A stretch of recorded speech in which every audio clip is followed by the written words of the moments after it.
حدیثوں کو صحیح حدیثوں سے الگ کرنا. باقاعدہ مولا نے ایک گروپ بنایا جن کا کام تھا جو حدیث سنا وہ پڑھو آ کے میرے سامنے, میں بتاؤں گا کون سی حدیث ہمارے اجداد نے فرمائی ہے, کون سی حدیث بنی امیہ نے گڑھ کے ڈال دی. دیکھیے تو ایک یہ بھی بہت بڑا مولا کا کام, لیکن انہی میں سے ایک کام تو ہمیشہ سے مصیبت کا سبب رہا ہے. وہ جانتے ہیں کیا, ہر بندے کو پیسہ بہت دل کو لگتا ہے اور چھوٹتا نہیں ہے. اگر آپ پوچھے نا, چھوٹتا نہیں ہے کسی سے. اور اللہ کرے میں تمہارا امتحان لوں گا اس سے. اب ایک امتحان امام رضا کے زمانے میں دیکھیے کیا تھا.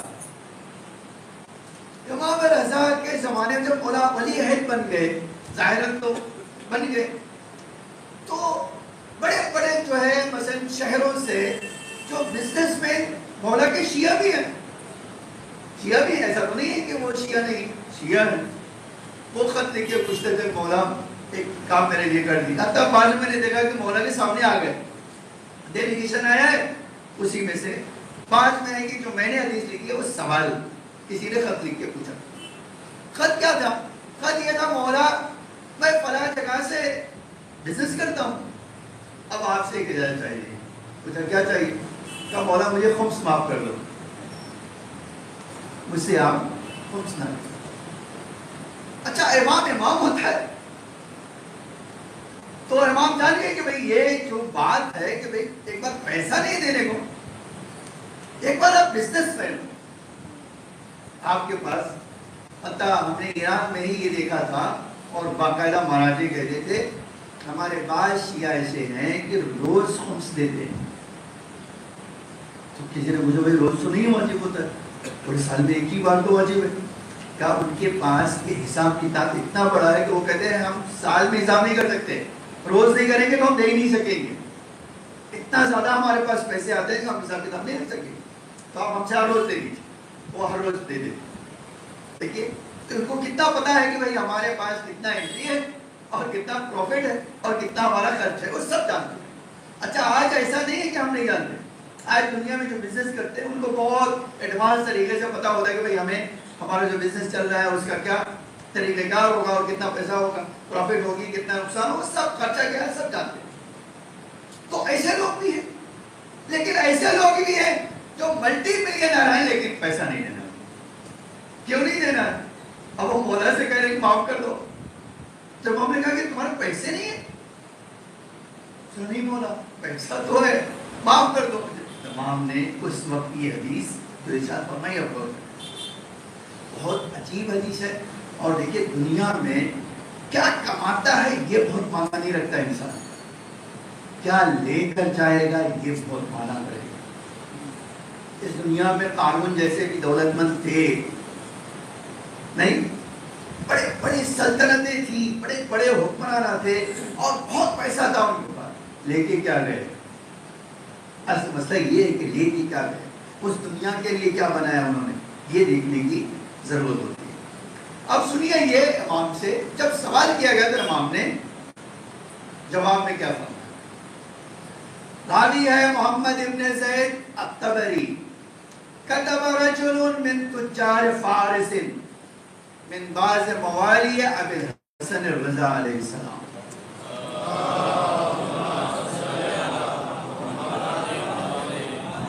یسألہ الازنا فی الخمس, اس سے سوال کیا تھا, خط لکھ کے پوچھا تھا مولا مجھے معاف کر دیجیے خمس.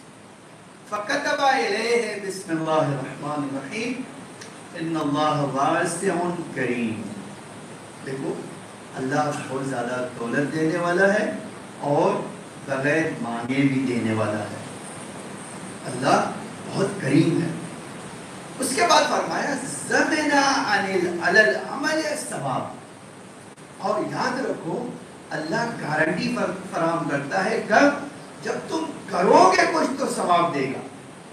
اللہ کی گارنٹی ثواب پر تمہارے عمل پر ڈیپینڈ کرتی ہے. کیا کر رہے ہو اس کے اوپر تمہیں ثواب ملے گا.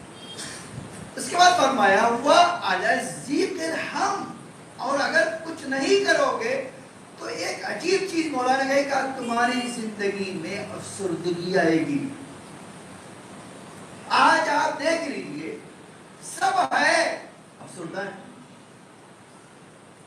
مجھے بھی کیا بات ہے، آپ بہت مرجھائے ہوئے ہیں. ان کو کہتے پتہ نہیں مولانا سب تو ہے، اب ان سے یہ کون کہے کہ بھئی یہ افسردگی کی وجہ یہ ہے کہ تم اپنی ذمہ داری نہیں پوری کر رہے. مولا کہتے ہیں اگر تم اپنی ذمہ داری نہیں پوری کرو گے تو ایک چیز تو جو تمہارے وجود میں آنے والا ہے، تمہاری زندگی سے اللہ خوشیاں چھین لے گا. ہمیشہ ملول رہو گے، غمزدہ رہو گے، پریشان رہو گے. پھر اس کے بعد جو امام نے فرمایا، ذرا غور کیجئے گا ایک ایک جملے پر، لا یحل مال الا من وجہ. فرمایا دیکھو کوئی مال حلال نہیں ہوتا ہے جب تک اللہ نے اس کو حلال نہ کیا ہو. حلال و حرام کون معین کرے گا؟ اللہ. فرمایا یاد رکھو ایک ایک روپیہ بھی تمہاری جو ہے حلال و حرام کرنے والا کون ہے؟ اللہ. حلال کا تصور یہ ہے کہ اللہ اس کو حلال کرا.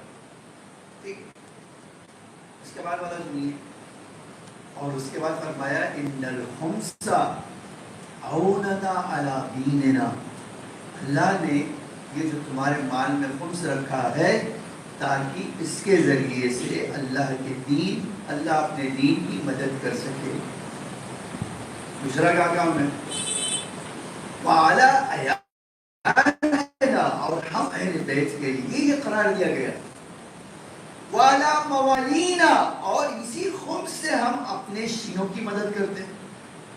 آج آپ تاریخ میں پور دیکھ لیجیے، ہزاروں واقعہ آپ کو مل جائے گا جس میں مولا نے کوئی ایک ایسا شیعہ گیا اور جس نے مدد کی درخواست کی اور مولا نے ریجیکٹ کیا، مولا نے مدد کی. تو یہ مدد جو کرتے ہیں مولا، امام خود فرمانے امام رضا کی یہ خمس سے مدد تمہاری کرتے ہیں. اس کے بعد فرمایا وما نبذلہ نشتری من اعراضنا، اور کبھی ہم بہت ساری چیزوں کے لیے بھی اور پیسے دیتے، بزنس کرنے کے لیے، شادی کرانے کے لیے، یہ ہم پیسے دیتے ہیں تمہیں. پھر اس کے بعد فرمایا دیکھیے فلا تزووہ عنا، ہم سے یہ پیسے دور کرنے کی کوشش نہ کرو. یہ جو ہمارا حق ہے اس حق کو ہم سے نہ چھیننے کی کوشش کرو. اچھا آپ دیکھیے اتنی بات ہوتی، مولانا نے اس کے بعد جو عجیب بات کہی ہے وہ بہت غور طلب. فرمایا وَلَا تَحْرِمُوا أَنفُسَكُمْ دُعَاءَنَا، اپنے آپ کو ہماری دعاؤں سے محروم نہ کرو. آج ایک بڑی عجیب چیز جانتے ہیں کیا؟ ہمارے وجود میں مولا کے لیے، مولا ہمارے لیے کوئی دعا نہ کرے. اس دنیا میں جس کی دعا اللہ کی بارگاہ میں بلا حجاب قبول ہوتی ہے وہ صرف امام ہے، کوئی نہیں ہے. اور امام دعا کون کرے؟ جب کچھ اس کے لیے کرو تم. مولا خود کہتے ہیں کہ تم پیسہ نہ دو گے کوئی مسئلہ نہیں ہے شاید، لیکن اس کے بدلے میں جو تم ہماری دعاؤں سے محروم رہ جاؤ گے وہ تمہارے لیے اس پیسے سے بہت زیادہ قیمتی ہے جو تم ہمیں دینے والے. اس لیے کہ پیسہ تمہیں نجات نہیں دے گا، نجات ہم دیں گے. ہماری دعائیں تمہیں نجات رکھیں گی، ہماری دعائیں تمہیں بلاؤں سے محفوظ رکھیں گی، ہماری دعائیں تمہارے عمل کو قبولیت تک پہنچائیں گی، ہماری دعائیں ہیں جو تمہاری زندگی میں بہت کچھ تبدیلی لا دیں گی. تو یاد رکھو تم شاید بہت اچھا کبھی سوچیے، آج تاریخی یہ جملہ، شتیتا نے، بی بی شتیتا نے نیشا پور سے 10 درہم یا 10 درہم سے کچھ کم بھیجا. 10 درہم میں کیا ہو، لیکن امام کاظم نے اس کے بدلے میں شتیتا کے کفن بھی بھیجا اور فرمایا کہ میں اس کے کفن دفن میں مدینے سے آؤں گا. آپ کبھی سوچ سکتے ہیں؟ تو یہ جو چیز ہے کہ ہمیں مولا کی دعا چاہیے یا نہیں چاہیے؟ کون سا بندہ ہم میں سے ہے جو یہ کہہ دے کہ ہمیں مولا کی دعا کی ضرورت نہیں ہے؟ اور مولا کیا کہہ رہے ہیں؟ تم ہمیں محروم کر کے ہماری دعاؤں سے محروم ہو جاتے. آج امام زمانہ کی داستان میں، ملاقات کی داستان میں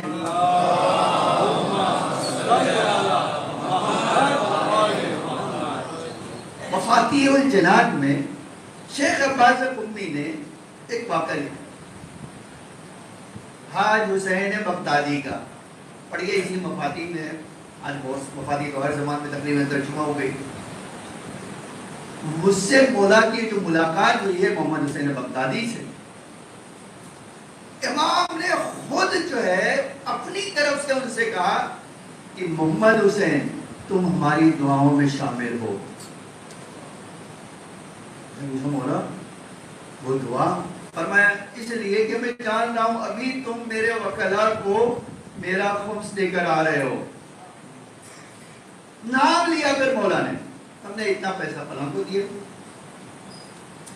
تو اسے تو مولا آپ دعا کرتے؟ فرمایا کیسے ہو سکتا ہے، ہمارا مخلص شیعہ جتنے زحمت سے کمایا ہو اور وہ ہمارے لیے خرچ کرے اور ہم اس کو اپنی دعاؤں میں بلا دیں۔ لیکن ایک شرط کیا ہے جانتے کیا؟ ہمیشہ اماموں کو حرام نہیں چاہیے، کبھی بھی نہیں چاہیے، 1 روپیہ بھی حرام کا نہیں چاہیے، حلال روزی کا چاہیے۔ حتیٰ اسی مولا کے لیے کہ مولا امام زمانہ علیہ السلام کے لیے ملتا ہے، کسی نے امام حسن عسکری کے بعد وہاں سے کسی کے ذریعے سے کچھ پیسہ بھیجا، اس میں 10 دینار حرام کے دے۔ جب محمد ابن اسحاق، احمد ابن اسحاق جو ہے وہ تھیلی لا کر دیتے، محمد نے کہا ایک تھیلی کھولو، یہ تھیلی کھولو۔ مولا یہ آپ کو پیسہ کام میں کہہ رہا ہوں، تھیلی کھولو۔ تھیلی کھول دیا اس نے، محمد نے کہا فلاں 10 درہم یہ نکال لو۔ اس نے بولا یہ کیا بات ہے؟ فرمایا 10 درہم حرام کے ہیں، ہمیں نہیں چاہیے، وہ ہمیں نہیں چاہیے، اس کو واپس کرو اور جا کے کہہ دینا۔ تو آپ دیکھیں امام دنیا کے کسی بھی گوشے کا ہے، اس کو تو پتا ہے، تو جو چاہتا ہے وہ حلال، اور حلال دیں گے تو کیا چاہ کرے گا؟ مولا خود کہتے ہیں میں اپنی دعاؤں میں تمہیں یاد کروں۔ اچھا 2 جملہ اور سنیے، اس کے بعد امام نے فرمایا کیا؟ کہیں ایک تو یہ ہے کہ ہم لا تحرموا انفسکم دعاءنا ما قدمتم علیہ، جو ہمارے لیے تم نے کیا ہے ہم اس کے بدلے میں تمہیں اپنی دعاؤں میں یاد رکھتے ہیں، ہماری دعاؤں سے اپنے آپ کو محروم نہ کرنا۔ دوسرا جملہ فرمایا فَإِنَّ إِخْرَاجُهُ مِفْتَاحُ رِزْقِكُمْ، اور یاد رکھو تمہاری حلال روزی کی چابی تمہارے خمس کی ادائیگی میں ہے، تمہاری روزی کی چابی اسی خمس کی ادائیگی میں ہے۔ اب دیکھیے بعض لوگ سوچتے ہیں 1000 روپے ہم نے بچا لیا ہے، اور ان کو یہ نہیں پتا چلتا کہ یہ 1000 روپے بچانے کے چکر میں میں نے کئی لاکھ حرام میں کمائے، اس لیے کہ اسی حدیثوں میں مال پایا جاتا ہے اگر تم اللہ کا حق نہیں دو گے، اپنی مرضی سے نہیں دو گے، تو تمہیں اس سے کئی گنا زیادہ دینا پڑے گا اور اپنی حرام میں دینا پڑے گا، تمہیں کوئی بچا نہیں سکے۔ میں نے اسی جمعے میں کبھی کہا ہے، ایک بندے نے مجھ سے کہا کہ مولانا اب میں کیا کروں، خمس زیادہ پیسہ نکلتا تھا نہیں دیا، لیکن گورنمنٹ نے چھاپا مارا 5 کروڑ دینا پڑا۔ میں نے کہا دیکھو یہی طریقہ ہے اللہ کا، اگر سیدھی انگلی اللہ کہہ رہا نہیں دو گے تو میں انگلی ٹیڑھی کر دوں گا، تو اس سے کئی گنا دو گے اور ثواب بھی نہیں ملے گا تم۔ یہ بات یاد رکھنے کی، مولا کہہ رہے ہیں کہ تمہاری روزی کی چابی کیا ہے؟ اپنے مال کا خمس ادا کرو۔ ایک اور جملہ سنیے اور ہم دوسرے خطبے میں چلے جاتے ہیں، تمحیص ذنوبکم، یہ بہت عجیب بات ہے کہ خمس جہاں تمہاری روزی میں برکت کا سبب بنے گا وہیں تمہارے گناہوں کو دھل دے گا۔ تمحیص ذنوبکم، تمہارے وجود سے گناہوں کو پاک کر دے گا۔ خوب اس کے بعد کہا وما تمہدون لانفسکم لیوم فاقتکم، اس کے علاوہ ایک فائدہ تم جانتے ہو کیا ہونے والا ہے؟ قیامت کے دن آؤ گے تو تمہیں اس کا ثواب جو ملنے والا ہے وہ تم سوچ نہیں سکتے ہو۔ جب تمہیں سب سے زیادہ ضرورت ہوگی تو تمہارے پاس مال بہت زیادہ ہوگا. کس دن؟ جس دن کسی کے پاس مال نہیں ہوگا. قیامت کا دن ایسا ہے کہ ہاتھ خالی ہوگا. مولا کہہ رہے ہیں یہ بھیج کر اپنے لیے پیسے کا انتظام کر لو. اس کے بعد سنیے یہ جملہ کہا اور عجیب مولا کی نصیحت ہے. فالمسلم من یفی للہ بما عہد الیہ. مولا نے فرمایا کہ مسلمان وہ ہے جو اللہ سے اپنا وعدہ پورا کرے.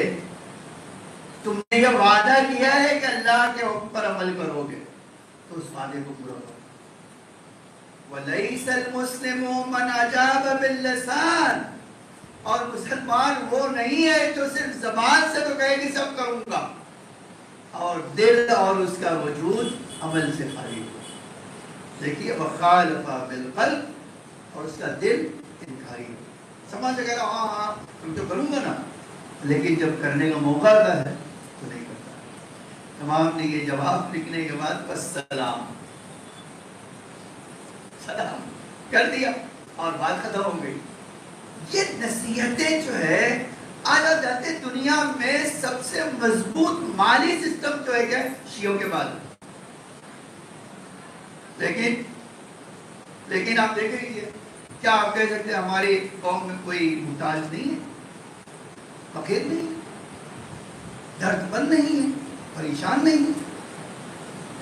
تو آپ اگر پریشان ہے تو ذمہ دار کون ہے؟ مکینک سوال ہے کہ نہیں, ذمہ دار کون ہے؟ اسی لیے ضروری ہے کہ ہم اپنا عہد و پیمان پورا کریں. اللہ سے دعا کرتا ہوں کہ اللہ مجھے اور آپ کو یہ توفیق دے کہ اپنی ذمہ داریوں کو پورا کر سکیں.